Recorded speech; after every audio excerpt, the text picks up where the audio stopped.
പിന്നെ ഇതൊരു വ്യൂസിന് വേണ്ടിയിട്ടുള്ള വീഡിയോ അല്ല കേട്ടോ, ഒരു ഗുരുതരമായിട്ടുള്ള മാനസിക സാമൂഹിക പ്രശ്നത്തിന്റെ വിശദീകരണമാണ്.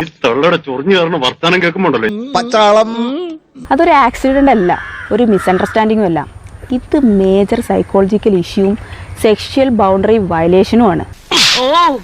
ഇനി ഇത് ആവർത്തിക്കരുത്. ആരും കണ്ടിട്ടില്ല. ദയവേദി ഇക്കാര്യം പുറത്ത് ആരോടും പറയരുത്. എനിക്കത് ക്ഷീണ. ഇതിലെന്താണ് മേജർ സൈക്കോളജിക്കൽ ഇഷ്യൂ? ആർക്കാണ് സൈക്കോളജിക്കൽ ഇഷ്യൂ? അറിയാതെ അയാളൊന്ന് കൈതട്ടാം, വേണമെന്നുണ്ടെങ്കിൽ ബാക്കോട്ട് ഇറങ്ങിയേക്കാം. നിങ്ങൾ അതേ സ്ഥലത്ത് തന്നെ നിന്നിട്ട് തിരിഞ്ഞു നിന്നു നേരെ, അതായത് ഇങ്ങനെ സൈഡിൽ ഇരുന്ന് നിങ്ങൾ ഇങ്ങോട്ട് നിന്നു. അതെന്തിനായിരുന്നു? അതിന്റെ സൈക്കോളജി ഒന്ന് പറഞ്ഞുതരാമോ? അതൊക്കെ ഗോപാലകൃഷ്ണൻ ഒരു നമ്പർ അല്ലേ? ഇത് എന്റെ ഒരു നമ്പറാ. അതിൽ വേണ്ട തെണ്ടി. ഇതൊരു മെയിലിന്റെ നോർമൽ ബിഹേവിയർ അല്ല, ഇൻസ്റ്റിങ്ക്റ്റും അല്ല, ടെംപ്റ്റേഷനും അല്ല, പിന്നെന്താ അൺകറക്റ്റഡ് ബിഹേവിയറാ.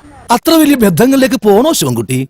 റേഷൻ കട മറന്ന് മണ്ണെണ്ണ വാങ്ങണോ? ഞാൻ ഇന്നലെ ആ വീഡിയോ എടുത്ത് അയാൾക്കത് പ്രശ്നമല്ല എന്ന് അയാൾ മനസ്സിലാക്കിയിട്ട് വീണ്ടും അത് റിപ്പീറ്റ് ചെയ്തത് കണ്ടിട്ട് ഞാൻ ആ വീഡിയോ പോസ്റ്റ് ചെയ്തതിന്റെ ഉദ്ദേശം എന്താണെന്ന് വെച്ചാൽ ഇത് മാക്സിമം ആളുകളിലേക്ക് എത്തിക്കുക.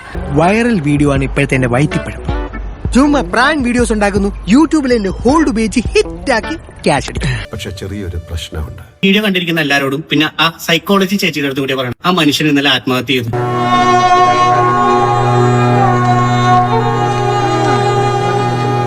എടി ഒരു കാലത്ത് നീ ഗുണം പിടിക്കില്ലടി. ശപിക്കാണ്ടോ ഞാൻ തന്നെ? ചത്താലും നീ പുഴുത്തേ ചാവൂ, ഓർമ്മിച്ചോ? ചത്താലും നീ പുഴുത്തേ ചാവൂ.